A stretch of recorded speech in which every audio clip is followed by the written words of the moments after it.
দুটো প্রেপজিশনের মধ্যে পার্থক্য মেনটেন করা খুব শক্ত।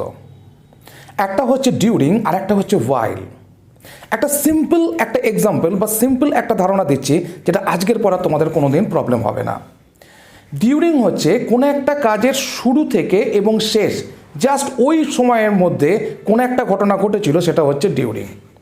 ধরো একটা মুভি 2 ঘন্টা ধরে হয়েছে, সেই 2 ঘন্টা মুভির মাঝে তুমি শুধুমাত্র খেয়ে গেছো। তুমি বলতে পারো I ate during the movie. আমি যখন মুভি চলছিল তখন খাচ্ছিলাম।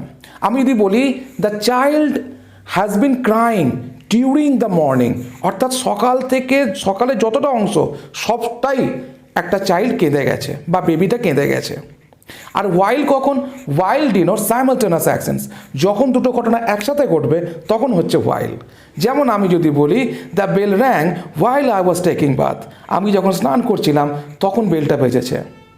ওকে, আরেকটা example, the driver fell asleep while he was driving fast, driver ঘুমিয়ে পড়েছিল যখন সে জোরে গাড়ি চালাচ্ছিল। আর একটা উদাহরণ দিই, it started raining while we are playing cricket, বৃষ্টি পড়ছিল যখন আমরা ক্রিকেট খেলছিলাম, বা বৃষ্টি শুরু হয়েছিল যখন আমরা ক্রিকেট খেলছিলাম। তাহলে আজকে বুঝতে পারলে ডিউরিং আর ওয়াইলের মধ্যে পার্থক্য? কমেন্ট সেকশনে কিন্তু জানাবে যে বুঝতে পারলে কি না। না বুঝতে পারলে ক্লাস তো আছে, ক্লাসে চলে এসে বুঝিয়ে দেবো।